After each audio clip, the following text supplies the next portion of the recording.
Operations Center with Delta Airlines and representatives from fire, police, paramedics, security, and our federal agency partners. Again, hey everybody, this is Deborah Flint. She was once injured passengers interim executive director for the Port of Oakland, hospitals. And she ran the Aviation division for the Port of Oakland. Critical injuries. She's now CEO of the Toronto Airport. Further arrivals and departures on our remaining 3 runways. Those runways were reopened at approximately 5 p.m. The other runways are remaining to serve the investigation, which will be carrying forward for the rest of tonight and into the next several days. These 2 runways will remain closed while the investigation takes place.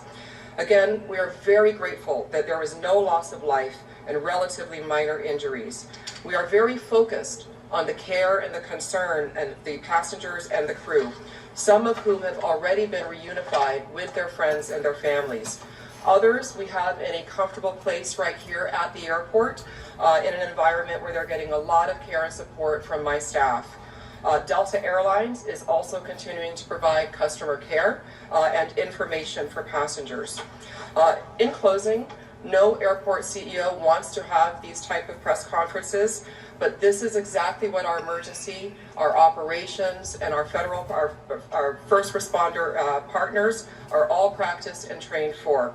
And again, this outcome is in due part to their heroic work, and I thank them profusely. Our thoughts and prayers are with all. We will be providing more information as it becomes available. We do expect that there will be some operational impact and some delays at the airport over the next few days while the 2 runways remain closed for the investigation.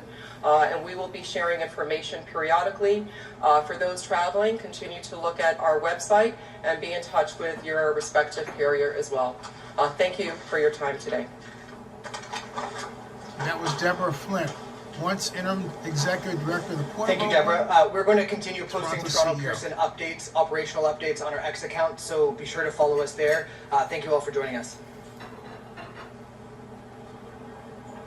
All right, that was the press conference there at Toronto Airport. We have Mary Schiavo, former Inspector General at the U.S. Department of... No, that was super short, folks. That was arguably the shortest press conference of its kind in quite some time. But if anything, it's interesting. Just 2 days ago on Instagram, someone posted the news about Deborah Flint being the former president of the Los Angeles International Airport, taking over as a CEO for Toronto Airport. That was just literally 3 days ago, and I resaw it today in the middle of this. And so she's emerged. Prior to her stint in Los Angeles, she was Port of Oakland's head of Aviation division, and for a time head of the port itself as interim executive director. She was appointed to replace my Skyline High School classmate of class 1980, Omar Benjamin, who lost his job because, well, he and another staffer spent $4,500 of Port of Oakland money at a Houston strip club. And I remember precisely what happened at the time, and frankly speaking, in a kind of a defense of Omar, what Omar was doing is actually normal practice in the industry. And it's still strange that Omar was terminated for something that others in the industry have done, yet still kept their jobs and didn't get punished for it. Just saying, all right? Just saying, because the other side of that story isn't out there. And as much as I tried to get Omar to let me put it out there, but hey, look, there it is. Bottom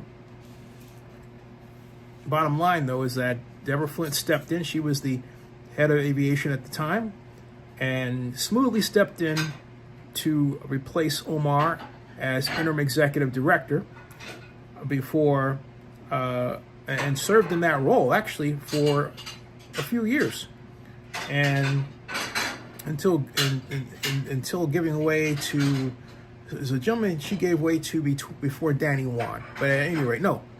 The bottom line is that she's now the head of the Toronto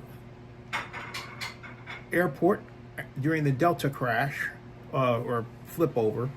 17 were injured. The good news is no one died. No one died. And the other question is, well, what happened? Well, among them, I think we're going to have to wait until we get the black box and hear the information from that. But apparently the weather there was really, really, really bad, folks. It was just really magnificently bad. And so the winds were of such high velocity, and they caught the plane just so. Someone said that the wind and the snow was unusual level.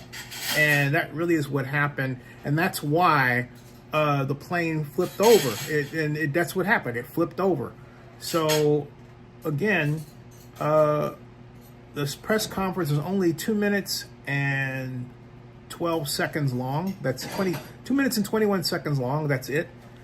She didn't take any questions whatsoever.